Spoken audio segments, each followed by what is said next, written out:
नमस्कार, यूपीपीसीएस के इस स्पेशल क्लास में जो कि टारगेट बैच आपका 2026 का है, मैं सन्मुखिया आप सभी का स्वागत करता हूं।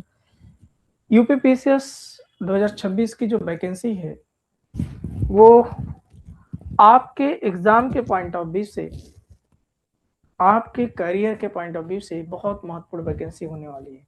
ऐसा क्यों मैं बोल रहा हूँ? क्योंकि इसमें जो सीटों की संख्या है वो इतना पर्याप्त होने वाली है कि आप अपना स्थान अगर मेहनत करते हैं तो बनाना संभव हो जाएगा। और वो कैसे संभव होगा, किस रास्ते से चलना होगा, उसके लिए आपने श्याम आईएएस को चुन लिया है। श्याम आईएएस एक ऐसा प्लेटफॉर्म जो आपको कम समय में बेहतर से बेहतर प्रिपरेशन कराने का प्रयास करता है। तो इस प्रिपरेशन के लिए हमने जो सबसे बेहतरीन डिजाइन किया है मॉडल का, कि आप जो चैप्टर यहाँ एप्लीकेशन पे पढ़ रहे हैं, क्लास में पढ़ रहे हैं, वही टीचर वही चैप्टर से पीवाईक्यू के जितने सवाल हैं वो आपको यूट्यूब पर भी दे रहे हैं। तो जो बच्चे इस क्लास में पढ़ रहे हैं उनके लिए जो है पीवाईक्यू करना बहुत आसान हो, और उसको मैं इस तरह से एक्सप्लेन करा रहा हूँ, मैं खुद कर रहा हूँ, करवा भी रहा हूँ टीम से, कि आपको चारों विकल्प को लेकर के बात करना है। इससे क्या फायदा होगा कि हम एक सवाल करेंगे ना तो 10 सवाल तैयार होंगे, अर्थात नए सवालों को हल करने की सुविधा हमको मिलेगी। तो जब हम लोग पूरा पीवाईक्यू और इधर कोर्स पूरा कंप्लीट किए रहेंगे एक साथ साथ, तो फायदा ये मिलेगा कि जब हम लोग एमसीक्यू करेंगे, जब मॉक टेस्ट देंगे, तुम्हारे लिए आसान हो जाएगा। और तीसरी सबसे बड़ी बात आपके लिए बता दूं कि जो हमारी टेस्ट सीरीज है ना, वो टेस्ट सीरीज भी आपको डेली का डेली प्रिपेयर कराएगी, क्योंकि वह भी चैप्टर वाइज है। तो जैसे चैप्टर इधर आप डिस्कस कर रहे हैं वैसे ही जो है करके जा करके आप टेस्ट सीरीज में हल कर लीजिए। इधर पीवाईक्यू सारे लोग करा ही रहे हैं, हम भी करा ही रहे हैं। पीवाईक्यू के सवाल जो है आपको टेस्ट सीरीज में भी उपलब्ध है। तो इतना अगर आपने कर लिया, प्रैक्टिस कर लो, प्रैक्टिस प्रैक्टिस प्रैक्टिस प्रैक्टिस ही क्या है, एक्चुअल में वही तैयारी है। जैसे आपसे कोई पूछता है आप क्या कर रहे हो, तो आप बोल देते हो एक शब्द में कि मैं सिविल सर्विसेज की तैयारी कर रहा हूँ। तो तैयारी का मतलब क्या होता है? तैयारी का मतलब सिर्फ पढ़ाई करना होता है क्या? जैसे एक मैराथन की कोई तैयारी करे और वो केवल बढ़िया घी, दूध, दही, छाछ, ड्राई फ्रूट्स, ठीक है, बढ़िया प्रोटीन पाउडर सब ले करके खाए, दिन भर खाता रहे और दौड़े तनिक भी ना, तो अब बताओ क्या वो खा खा करके मोटा तो हो जाएगा, लेकिन दौड़ निकाल पाएगा क्या? नहीं निकाल पाएगा। वैसे ही हमारे विद्यार्थियों के साथ भी होता है, ये हमारे जीवन में भी ऐसा हुआ है। तब यही अनुभव है जो हम आपसे शेयर कर रहे हैं। तो ऐसा क्या है? ऐसा इसलिए होता है कि जैसे हम लोग पढ़ते चले जाते हैं, पढ़ते चले जाते हैं, पढ़ते चले, बस का मतलब है कि हम लोग खा खा करके मोटे होते चले जा रहे हैं, लेकिन अभ्यास नहीं कर रहे हैं। और अभ्यास न करने का परिणाम क्या होता है जानते हैं? एग्जामिनेशन हॉल में किसी का काला करने में छूट गया, किसी का गोला करने में छूट गया, किसी का ये क्वेश्चन गलत काला हो गया तो वो काला गलत हो गया।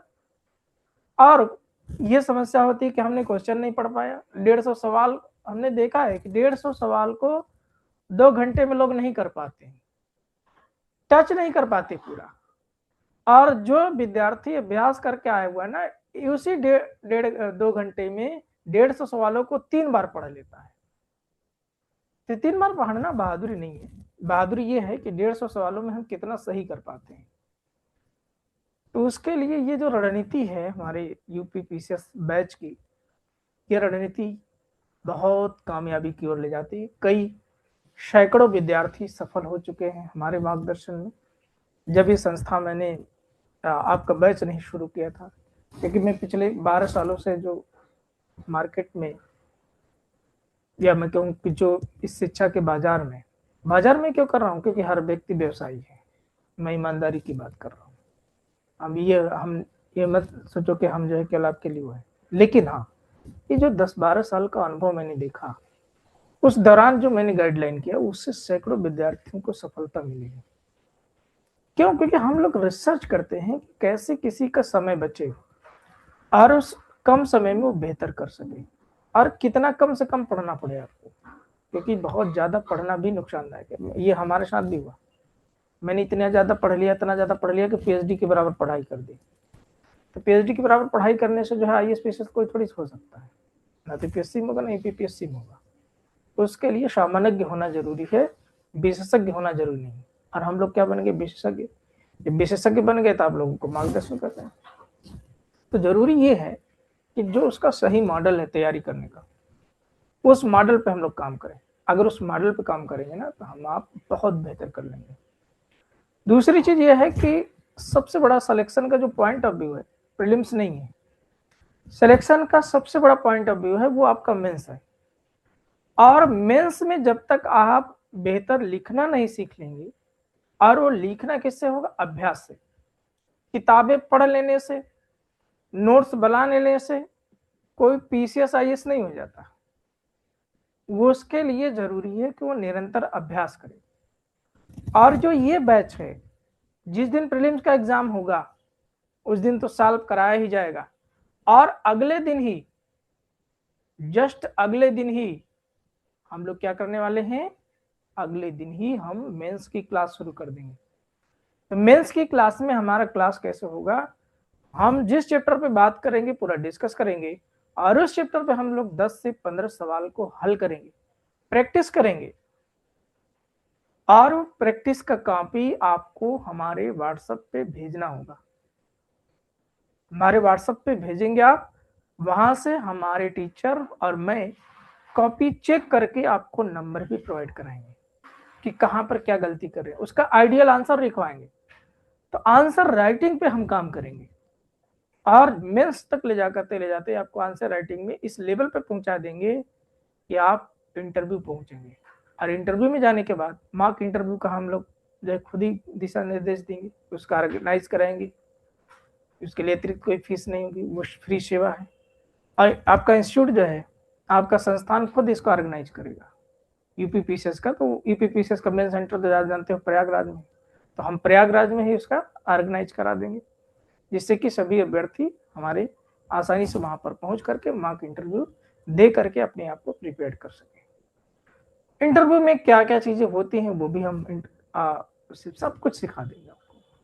तो हमारा काम ही सिर्फ इतना है, आपको गाइडलाइन करना, आपको सही दिशा देना।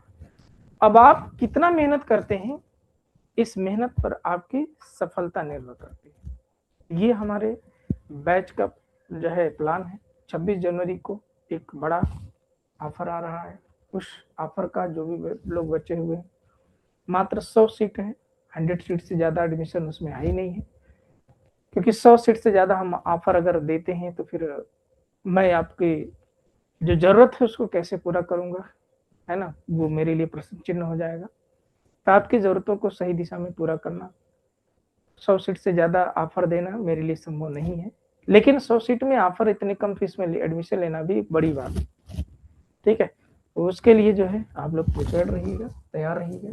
तो आइए, हम लोग बातें बहुत कर लिए हैं, अब सीधे हम लोग जो है अपने विषय पर आते हैं। और अपने विषय पर आकर के हम आपसे बात करने वाले हैं आज भारत के सामान्य परिचय पर। और भारत का सामान्य परिचय उस दिन हमने करवाया था आपसे, भारत के राज्यों के बता दिया था, भारत के विस्तार को बता दिया था कि भारत का विस्तार कहाँ से कहाँ तक है। तो हम लोगों ने देखा था कि जो भारत का अक्षांशीय विस्तार है वह 37 डिग्री 6 मिनट उत्तरी अक्षांश लेकर के 8 डिग्री 4 मिनट उत्तरी अक्षांश तक है। हालांकि जो दक्षिणतम बिंदु है भारत का वो है 6 डिग्री 4-5 मिनट उत्तरी अक्षांश, ठीक है, 6 डिग्री 4-5 मिनट उत्तरी अक्षांश। भारत का जो पूर्वी देशांतरी विस्तार है वो 68 डिग्री 7 मिनट पूर्वी देशांतर है, ठीक है, 68 डिग्री 7 मिनट पूर्वी देशांतर है। और भारत का जो पूर्वी बिंदु है, पश्चिमी विस्तार है, पूर्वी बिंदु है वह 97 डिग्री 25 मिनट पूर्वी देशांतर है। इस बिंदु को हम लोग क्या बोलते हैं कि वी2, इस बिंदु को क्या बोलते हैं कि वीथु, और इस बिंदु को क्या बोलते हैं सर क्रीक। इसे क्या बोलते हैं सर क्रीक। इसे गौर माथा के नाम से भी जाना जाता है, ठीक है। और इधर हम लोग इसे क्या बोलते हैं इंदिरा कोल, क्या बोलते हैं इंदिरा कोल। और दक्षिणतम भारत के मुख्य बिंदु को क्या बोलते हैं हम लोग कन्याकुमारी, कन्याकुमारी। और इसे हम लोग क्या बोलते हैं, इसी को हम लोग बोलते हैं इंदिरा पॉइंट। इसे क्या बोलते हैं इंदिरा पॉइंट। अब देखो इंदिरा जो पॉइंट है, यह इंदिरा पॉइंट जो कि अंडमान निकोबार द्वीप में। अब कन्याकुमारी कहाँ है, ये तमिलनाडु का तट है। किस राज्य के दक्षिणतम बिंदु है, तमिलनाडु का, ये गुजरात का, वो लद्दाख का, ये अरुणाचल प्रदेश का। अब देखो जो उत्तर से दक्षिण लंबाई है, उत्तर से दक्षिण भारत की मुख्य भूमि की, वो 3214 किलोमीटर है। कितनी है 3214 किलोमीटर है। और जो पूर्व से पश्चिम की लंबाई है भारत का, वह 2933 किलोमीटर है। 2933 किलोमीटर है। कितना है 2933 किलोमीटर है। तो ये भारत का अक्षांशीय और देशांतरी विस्तार के मध्य जो लंबाई है उसको हम लोगों ने देखा, और ये भारत के मुख्य भूमि की है। किसकी है, भारत के मुख्य भूमि की है। ये बात क्लियर हो गई, इतनी बातें समझ में आ गई, ठीक है। अगर ये बातें समझ में आ गई हैं तो इसको हम लोग आगे चलें।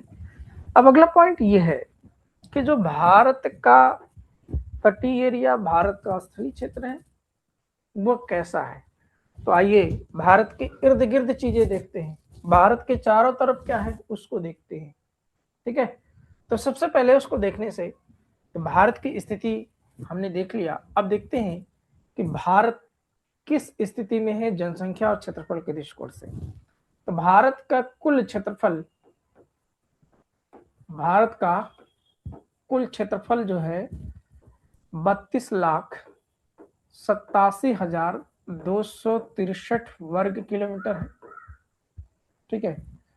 32,87,263 वर्ग किलोमीटर है।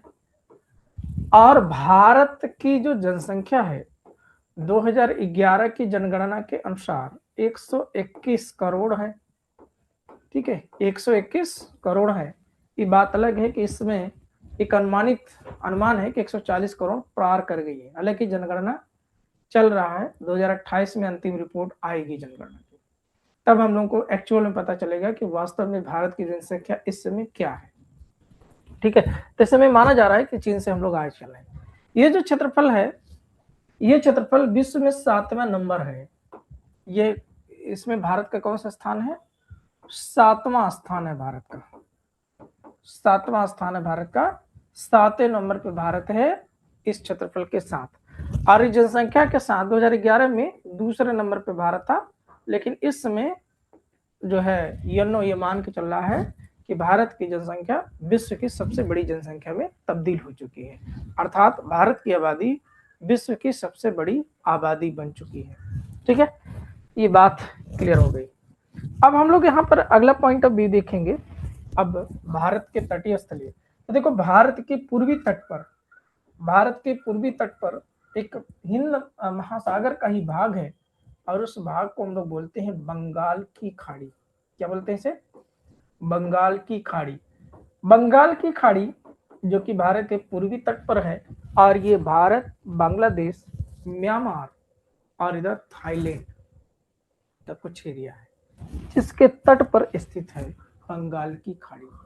तो बंगाल की खाड़ी एक्चुअल में भारत, बांग्लादेश और म्यांमार से घिरी हुई है, और इसी खाड़ी में भारत का सबसे बड़ा द्वीप समूह अंडमान निकोबार द्वीप समूह है। भारत के अगर हम पश्चिमी तट की बात करें तो पश्चिमी तट पर भारत के है अरब सागर। भारत के पश्चिमी तट पर कौन सा सागर है, अरब सागर। और इसके दक्षिण में भारत के एक महासागर है, जिस महासागर का नाम है भारत के नाम पर पड़ा हुआ है, और वह हिंद महासागर। तो भारत हमारा कितना प्यारा देश है, कितना महान देश है कि जिसके नाम से किसी महासागर का नाम है। ये बड़ी गर्व की बात है हमारे देश के लिए कि हम हिंद देश के वासी हैं और उस देश के नाम पर हिंद महासागर का नाम है। दुनिया में कोई ऐसा देश नहीं है जिसके नाम से महासागरों का नाम है। महासागर बहुत बड़ी संरचना है ना, विश्व का तीसरा सबसे बड़ा महासागर है ये, और उस महासागर के नाम पर, हमारे देश के नाम पर उस महासागर का नाम, ये हमारे देश के लिए बहुत बड़ी बात है। ठीक है, तो भारत भौगोलिक रूप से जब हम लोग पढ़ते हैं ना ज्योग्राफी के बेसिस से, तो एक्चुअल में हमको समझ में आता है कि हमारा भारत वास्तव में बहुत महान है। लेकिन हम जब सामाजिक और राजनीतिक दृष्टिकोण से भारत को पढ़ते हैं तब वहीं पर सब कुछ तहस नहस दिखाई देता है कि इस महानता को किस तरीके से लोगों ने बर्बाद कर रखा है। भौगोलिक दृष्टिकोण से देखते हैं तो अलग दृष्टिकोण दिखाई देता है, जब हम लोग सांस्कृतिक दृष्टिकोण से देखते हैं तो अलग दृष्टिकोण दिखाई देता है। तो अलग अलग परिप्रेक्ष्य में अलग अलग चीजें दिखाई देती हैं। तो चश्मे बदलो दुनिया बदल जाती है। ठीक है, तो ये तीन तरफ जलीय क्षेत्र हमारा, एक तरफ बंगाल की खाड़ी, एक तरफ हिंद महासागर और एक तरफ अरब सागर। अब इस महासागर के क्षेत्र में भी दो ऐसे द्वीपीय देश हैं जो हमारे तटीय सीमा से लग जो है सटे हुए हैं, और इस देश का नाम है, एक का नाम है जिसका नाम श्रीलंका और दूसरे का नाम है मालदीव। क्या नाम है? एक का नाम है श्रीलंका और दूसरे का नाम है मालदीव। एक का नाम श्रीलंका और दूसरे का नाम है मालदीव। ये सारी बातें हम लोग देखते चलेंगे। अब हम लोग सबसे पहले स्थलीय सीमा की ओर बढ़ते हैं। स्थलीय सीमा की ओर बढ़ते हुए सबको देख लेते हैं और फिर उसके बाद जो है हम लोग तटीय सीमा की लंबाई देखेंगे और तटीय सीमा पर स्थित देशों के बारे में चर्चा करेंगे। तो भारत की जो स्थलीय सीमा है, भारत की जो स्थलीय सीमा है वह सीमा 15,200 किलोमीटर है। कितनी है मेरे भाई? 15,200 किलोमीटर है। तो क्या ये केवल किसी एक देश से लगी हुई कुल सीमा? नहीं, ये विभिन्न देशों से लगी हुई है और विभिन्न देशों में सबसे पहले नंबर पर आता है जिसका लंबाई है 4,096 किलोमीटर और इस देश का नाम है बांग्लादेश। क्या नाम है इसका भाई? बांग्लादेश, जिसका जन्मदाता, जिसका फादर भारत है ना। अगर भारत ने इस देश को महत्वपूर्ण भूमिका अदा उसमें नहीं की होती, इस देश का जन्म ही नहीं होता। हालांकि इस समय जो करंट अफेयर्स में इसका जो मूड चल रहा है वो अच्छा नहीं है भारत के परिप्रेक्ष्य में, है ना। तो फिलहाल सबसे बड़ी लंबाई। दूसरे नंबर पे हमारा पड़ोसी देश चीन है। कौन सा है भाई? पड़ोसी देश चीन है। तीसरे नंबर पे कौन सा है? पाकिस्तान है। ठीक है, पाकिस्तान तीसरे नंबर पे। फिर चौथे नंबर पे कौन आता है? वो हमारा नेपाल है, पड़ोसी देश। ठीक, और फिर पड़ोसी देश में है हमारा म्यांमार। ठीक है, म्यांमार। फिर इसके बाद कौन सा है? भूटान। भूटान। और सबसे छोटी सीमा किसके साथ है हमारे पड़ोसी देश में? वह है अफगानिस्तान की। किसकी है? अफगानिस्तान की। लेकिन ये एक्चुअल में ये जो सीमा लगती है वह लगती है पाक अधिकृत कश्मीर के साथ। किसके साथ लगती है? पाक अधिकृत कश्मीर के साथ लगती है। अब देखो इस सीमा को, ठीक है, इस क्षेत्र को अगर आप देखें तो इसको याद रखने का एक बड़ा अच्छा ट्रिक मिल गया। ठीक है, वो कौन सा है? ब च प न मैं। ठीक है, बी ए। कितना बढ़िया है ना। ब से बांग्लादेश, च से चीन, प से पाकिस्तान, न से नेपाल, म से म्यांमार, ब से बी से कौन सा देश आ गया? बी से भूटान। यहाँ पर क्या है? BHU, इंग्लिश में कर लिया, भूटान। ठीक है, और ये से अफगानिस्तान, अफगानिस्तान। ठीक है, तो इस ट्रिक के माध्यम से हम लोग इनको याद रख सकते हैं।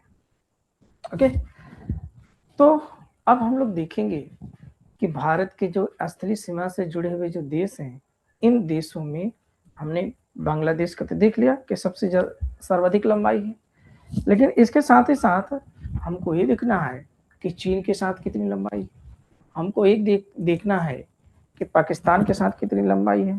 ठीक, तो विभिन्न देशों के साथ भारत की जो तटीय स्थलीय सीमा है उसकी लंबाई कितनी है, ये हमारे एग्जाम के पॉइंट ऑफ व्यू से इम्पोर्टेंट है। ठीक है, तो दूसरे नंबर पे चीन, तीसरे नंबर पे पाकिस्तान, चौथे नंबर पे नेपाल, और ठीक है ये म्यांमार। ठीक है, तो भूटान के साथ है 699 किलोमीटर, इसके साथ है 33-23 किलोमीटर। ठीक, और इसके साथ उससे थोड़ा सा कम है 3200 कुछ किलोमीटर में, 1751 किलोमीटर इसके साथ है, और 1600 कुछ किलोमीटर म्यांमार के साथ है। ठीक, तो यहाँ पर दूसरे नंबर पे कौन आ रहा है, चीन आ रहा है। दूसरे नंबर पे कौन आ रहा है, पड़ोसी देश चीन। पहले नंबर पे कौन सा है, बांग्लादेश। तो ये ट्रिक अगर हम लोग याद रखेंगे तो हम लोगों की गलतियां नहीं होंगी। ठीक है, तो हम लोग बहुत आसानी से इस सवाल को कर ले जाएंगे। फिर इसके बाद इसमें बात ये आती है कि जो स्थलीय सीमा से जुड़े हुए जो देश हैं, उन देशों के साथ भारत के किन किन राज्यों की सीमा लगती है, उन देशों के साथ भारत की किन किन राज्यों की सीमा लगती है। तो आइए देखा जाए। तो सबसे पहले देखते हैं बांग्लादेश के साथ। सबसे पहले किसके साथ देखते हैं, बांग्लादेश के साथ। ठीक है, और बांग्लादेश के साथ हम लोग देखें किसकी किसकी सीमा लगती है। तो सबसे पहले सबसे लंबी सीमा लगती है इसके साथ पश्चिम बंगाल की। किसकी लगती है, पश्चिम बंगाल की। फिर उसके बाद सीमा लगती है किसकी, मेघालय की। ठीक है, मेघालय की, मेघालय, मेघालय की। फिर किसकी लगती है, असम की। असम के बाद किसकी लगती है, त्रिपुरा और मिजोरम की। त्रिपुरा की लगती है और मिजोरम की लगती है, और किसकी लगती है, मिजोरम की लगती है। तो बांग्लादेश के साथ कुल कितने राज्य लग रहे हैं, कुल टोटल 5 राज्य। तो संख्या आपसे पूछे तो 5 राज्य। अब आपसे इसमें सवाल पूछे कि निम्नलिखित में से किस राज्य की सीमा बांग्लादेश के साथ नहीं लगती। तो जब आपको मानचित्र में ये सारी बातें दिखाई दे रही होंगी तो आपका सवाल कभी गलत ही नहीं होगा, 100% आप सही करके आएंगे। लेकिन अगर ये बातें अगर आपको मानचित्र में नहीं दिखाई देंगी तो आप यकीन मानिए कि 100% गलत करके आएंगे, क्योंकि ये मानचित्र का सवाल है, ये किसी किताब का सवाल तो है नहीं। तो मानचित्र का सवाल तो मानचित्र से ही हल होगा, और मानचित्र में कोई भी बात आप सोचो कि एक दिन में देख लेने से आपको तैयार हो जाए तो वो आसान नहीं, एक दिन में देखे से नहीं होगा। आपको 2 दिन 4 दिन लगातार भारत के भूगोल को देखते रहो, मानचित्र एकदम तैयार रहे, और वो मानचित्र हमारे स्टडी टेबल के जस्ट सामने होना चाहिए। एक छोटा सा ही मानचित्र क्यों ना रहे, लेकिन स्टडी टेबल के सामने होना चाहिए। विश्व का मानचित्र, भारत का मानचित्र जब सामने रहता है तो कोई भी बात जैसे हम पढ़ रहे हैं और उसको देख लिया, तुरंत क्लियर हो गया, अच्छा ये देश यहाँ पर, ये स्थिति यहाँ पर, ऐसे हमने कर लिया, तो इससे बहुत बेनिफिट मिलता है। अब दूसरे नंबर पे चीन है। चीन के साथ भारत की कौन कौन सी सीमा लगती है, किन किन राज्यों की लगती है, इसको देखें। तो इसमें देखो सबसे बड़ी लंबी सीमा है केंद्र शासित प्रदेश, केंद्र शासित प्रदेश लद्दाख की। किसकी, लद्दाख की।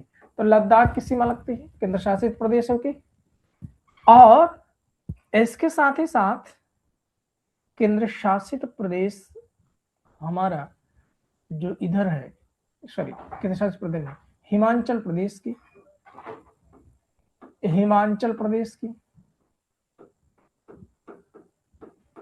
फिर इसके बाद जो सीमा लगती है वह लगती है उत्तराखंड की। हम एक क्रम से चल रहे हैं, पश्चिम से पूर्व की ओर चल रहे हैं। उत्तराखंड के बाद सिक्किम की,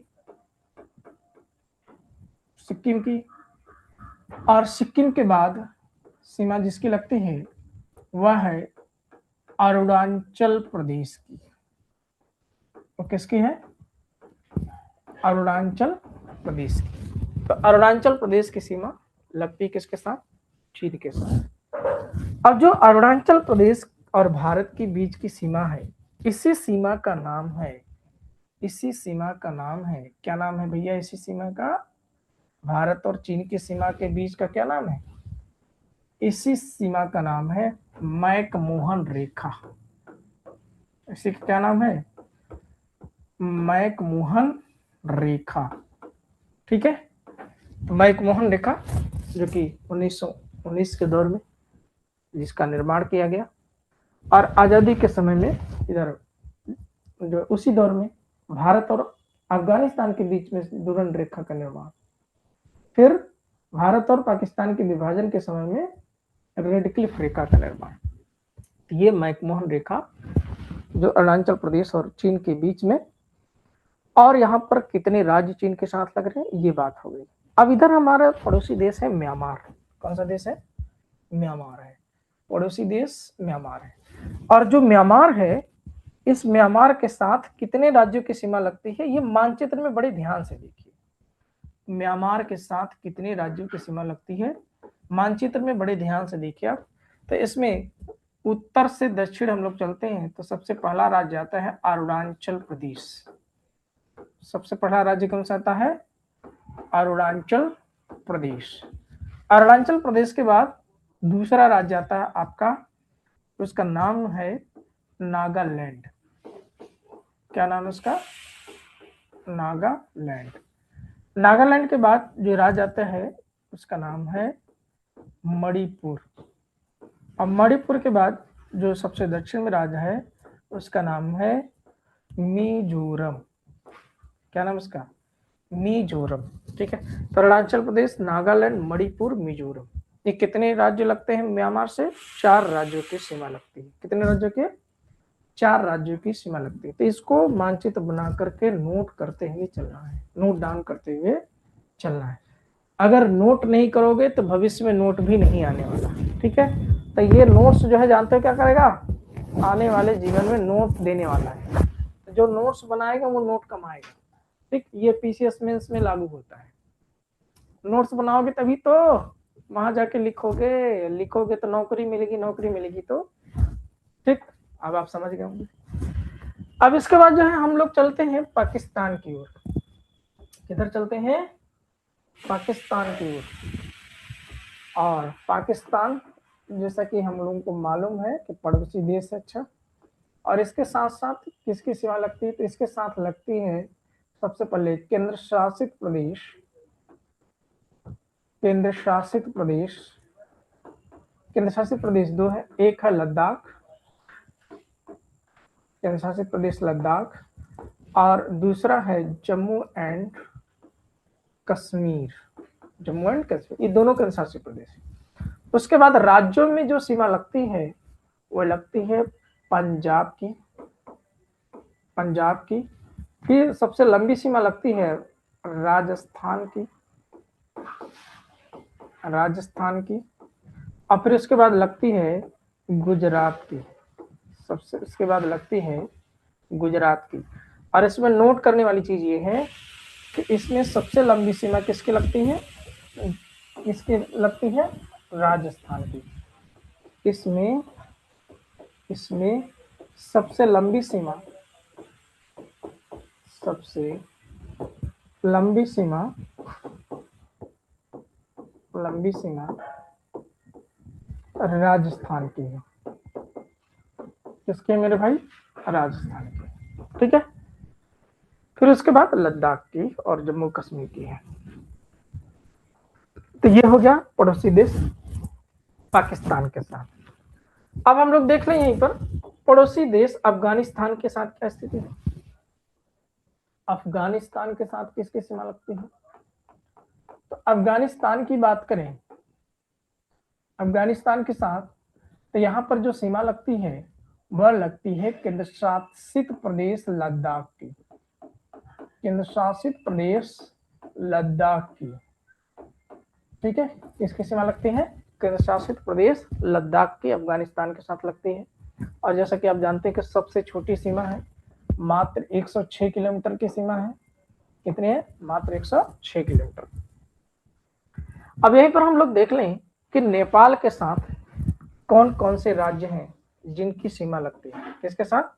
नेपाल के साथ। एटलस में ध्यान से देखते चलोगे तो उबन नहीं आएगी, है ना? अगर नहीं देखोगे तो उबन महसूस होने लगेगी। नेपाल के साथ, तो नेपाल में सबसे पहले पर है आपका उत्तराखंड, उत्तराखंड जिसकी सीमा लगती है। फिर आप उत्तर प्रदेश यूपी की तैयारी की तो आपका उत्तर प्रदेश है, उत्तर प्रदेश। और इधर आपका बिहार है, बिहार के बाद जो है, बिहार के बाद आपका पश्चिम बंगाल है, और पश्चिम बंगाल के बाद जो है आपका सिक्किम है, पश्चिम के बंगाल के बाद सिक्किम है। तो उत्तराखंड, उत्तर प्रदेश, बिहार, पश्चिम बंगाल और सिक्किम, ये 5 राज्य हैं जो पड़ोसी देश नेपाल के साथ सीमा साझा करते हैं। किसके साथ? नेपाल के साथ सीमा साझा करते हैं। ठीक है, चीजें सब स्पष्ट दिखाई दे रही हैं। अब भूटान के साथ बात आ गई, तो अगले चित्र में देखिए, इसको लिख लेंगे। अगर ये नोट डाउन नहीं किए हैं तो आप नोट डाउन एक बार कर लीजिए। ठीक है, इसको एक बार नोट कर लीजिए। नोट करने का हम समय देते हैं आपको, क्योंकि हम लोग बहुत इत्मीनान से और बहुत तैयारी के साथ चलेंगे। भाग दौड़ के हाथ पर नहीं तोड़ना है, मुंह नहीं फोड़ना है। ठीक है, बड़े इत्मीनान के साथ चलना है और स्थिर होते हुए चलना है। ठीक, क्योंकि जितना हम लोग पढ़ें उतना हमारा प्रिपेयर्ड होना चाहिए, उतना हमारा तैयार होना चाहिए। अब ये नहीं है कि हम लोग आधी अधूरी तैयारी के साथ मैदान में उतरेंगे, जितना पढ़ेंगे उतना तैयार कर लें। ठीक है,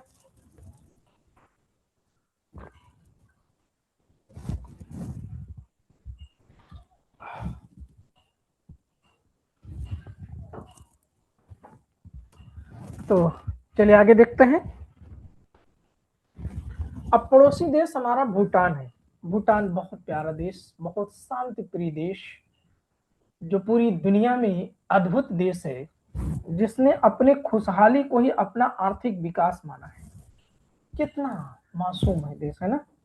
कितना प्यारा देश है कि जो अपनी खुशहाली को ही अपना आर्थिक विकास मानता है। ठीक, तो भूटान के साथ हमारे जो पड़ोसी देश है, इसके साथ जो सीमा लगती है वह है सिक्किम की। सिक्किम के बाद जो सीमा लगती है वह है आपके पश्चिम बंगाल की, पश्चिम बंगाल की। पश्चिम बंगाल के बाद इसकी सीमा लगती है वह राज्य है असम की, और इसके बाद जो सीमा लगती है वह है अरुणाचल प्रदेश की। किसकी है? अरुणाचल प्रदेश की। ठीक है, तो ये 4 राज्य हैं जो हमारे पड़ोसी देश भूटान के साथ सीमा साझा करते हैं। कितने राज्य हैं? 4 राज्य हैं जो पड़ोसी देश भूटान के साथ सीमा साझा करते हैं। तो इतना बातें आपको एक बार में मैं मान के चल रहा हूं, अभी नहीं तैयार हो जाएगा। कैसे तैयार होगा ये? आप अपने से मानचित्र में ढूंढिए। जब मानचित्र में आप ध्यान से देखेंगे तो आपके धीरे धीरे माइंड में इमेजिनेशन होता चलेगा, इमेज बनता चलेगा, और यही इमेज आपको प्रिपेयर कर देगा, तैयार कर देगा। तो जो बातें हम बता रहे हैं आपको, वो हम आप किसी और को बताने लगेंगे, अपने साथी दोस्तों मित्रों को बताने लगेंगे। अब इसमें दूसरा टाइप का जो सवाल पूछता है, इसमें जो दूसरा टाइप का सवाल पूछता है, यह आने की संभावना बनी रहती है, वह है कि भारत के ऐसे कौन कौन से राज्य हैं स्थलीय सीमा से जुड़े हुए जिनकी सीमाएं एक से अधिक देशों को टच करती हैं, एक से अधिक देशों को स्पर्श करती हैं। तो आइए ऐसे राज्यों को चिन्हित किया जाए ऐसे राज्यों को चिन्हित किया जाए जो एक से अधिक देशों की सीमाओं को साझा करते हैं। एक से अधिक देशों की सीमाओं को साझा करते हैं, ठीक है, एक से अधिक देशों की सीमाओं को साझा करते हैं। तो आइए ऐसे राज्यों में हम लोग चलते हैं। ये है हमारा सिक्किम। ये कौन है मेरे भाई? ये है हमारा सिक्किम, ठीक है। बहुत ही अच्छा राज्य है हमारा, जो कि जैविक खेती करने वाला राज्य है, सबसे स्वच्छ पर्यावरण वाला राज्य है। और यह राज्य हमारा पड़ोसी देश चीन के साथ सीमा साझा करता है, पड़ोसी देश नेपाल के साथ सीमा साझा करता है, पड़ोसी देश भूटान के साथ सीमा साझा करता है। तो ये भारत का एक राज्य है जो 3 देशों की सीमाओं को साझा करता है। फिर उसके बाद पड़ोसी देशों के साथ सीमा साझा करने वाला एक और भी राज्य है। उस राज्य का नाम है अरुणाचल प्रदेश। क्या नाम है इस राज्य का? अरुणाचल प्रदेश। और इस अरुणाचल प्रदेश की जो सीमा है वो साझा करती है चीन के साथ, यह साझा करती है भूटान के साथ, यह साझा करती है म्यांमार के साथ। तो ये ऐसा राज्य है जो 3 देशों की सीमाओं को स्पर्श करता है। फिर इसके बाद हमारे राज्यों में है मिजोरम। कौन सा नाम है भाई? मिजोरम। अब मिजोरम जो है 2 राज्यों की सीमाओं को स्पर्श करता है, एक 2 देशों की। एक तो म्यांमार की सीमा के साथ साझा करता ही है। फिर उसके बाद ये जो है एक पड़ोसी देश है हमारा बांग्लादेश। पड़ोसी देश कौन सा है? बांग्लादेश। और बांग्लादेश के साथ भी ये सीमा साझा करता है, बांग्लादेश के साथ भी ये सीमा साझा करता है। तो म्यांमार और बांग्लादेश, ठीक है, म्यांमार और बांग्लादेश, ठीक, म्यांमार और बांग्लादेश 2 देशों के साथ सीमा साझा करने वाला राज्य म्यांमार है। अब इधर क्या आप बता सकते हैं कि कोई ऐसा राज्य और भी है जो छुपा हुआ है, जिसको आप अनुमान नहीं लगा सकते कि क्या ये 3 देशों के साथ सीमा साझा करता है? वो छुपा हुआ राज्य कौन सा? बड़ा छुपा रुस्तम है ये, ठीक है। और काफी राजनीतिक रूप से करंट अफेयर्स में चर्चा में रहता है, करंट अफेयर्स के बिंदु में रहता है, और ये बड़ा इंपॉर्टेंट है परीक्षा के पॉइंट ऑफ व्यू से। तो आइए इस राज्य का नाम बताएं आपको। ये है, अब इस राज्य का नाम है पश्चिम बंगाल। क्या नाम इसका? पश्चिम बंगाल। और पश्चिम बंगाल जो है ये 3 देशों की सीमा को स्पर्श करता है। कितने मैंने बताया? 3 देशों की सीमा को स्पर्श करता है। आपको बड़ा ताज्जुब हो, अरे 3 देशों की कहाँ सीमा साझा करता है? हाँ, 3 देशों की सीमा को साझा करता है। कैसे करता है आइए दिखाते हैं आपको। देखो इधर ये बांग्लादेश है, इसके साथ भी लगता है, इधर ये नेपाल है, इसके साथ भी लगता है, इधर भूटान है, इसके साथ भी लगता है, ठीक है। तो ये बांग्लादेश, बांग्लादेश और नेपाल के साथ और भूटान के साथ, किसके किसके साथ? बांग्लादेश, नेपाल और भूटान के साथ, बांग्लादेश, नेपाल और भूटान के साथ, बांग्लादेश, नेपाल और भूटान के साथ, ठीक है, बांग्लादेश, नेपाल और भूटान के साथ। क्लियर हो गया इधर? अब इधर आए हम लोग उत्तर भारत की ओर। तो उत्तर भारत में इधर है हमारा एक राज्य जिसका नाम है उत्तराखंड। क्या नाम है इसका? उत्तराखंड। और जो उत्तराखंड है ये भी 2 राज्यों की सीमाओं को स्पर्श करता है। कितने राज्यों की? 2 राज्यों की, 2 देशों की। एक तो है इसका पड़ोसी देश चीन और एक है पड़ोसी देश नेपाल। एक कौन सा है? पड़ोसी देश नेपाल, ठीक है, पड़ोसी देश नेपाल। तो ये 2 देशों के बीच सीमा साझा करता है। अब इधर आए तो केंद्र शासित प्रदेश लद्दाख मिलेगा हमको। केंद्र शासित प्रदेश लद्दाख, केंद्र शासित प्रदेश लद्दाख। और केंद्र शासित प्रदेश लद्दाख भी 3 देशों की सीमा स्पर्श करता है। एक देश है चीन, दूसरा देश है अफगानिस्तान और तीसरा देश है पाकिस्तान। तीसरा देश है पाकिस्तान। ओके, तो आज हम मानचित्र में यहीं पर छोड़ते हैं आपको कि इतना ही आप प्रिपेयर कर लो, इतना ही तैयार कर लो। ठीक, कल हम लोग तटीय सीमा की ओर आएंगे, तटीय सीमा तटवर्ती देशों की। तो 7 देशों का ट्रिक आपने जान लिया, क्रम जान लिया, फिर अपने के कौन कौन से राज्य हैं, कितने राज्य हैं जो एक से अधिक देशों की सीमा स्पर्श करते हैं, ये सारी बातें आज के लेक्चर में हम लोगों ने कंप्लीट कर लिया। कल हम लोग तटवर्ती सीमा पर बात करेंगे और तटवर्ती राज्यों को देखेंगे, फिर उसके बाद धीरे धीरे भारत में हम आपका प्रवेश करा देंगे, भारत के भौतिक विभाजन से हम लोग पढ़ना शुरू करेंगे। तो आज का लेक्चर यहीं तक, कल हम फिर मिलेंगे आपसे, तब तक के लिए धन्यवाद।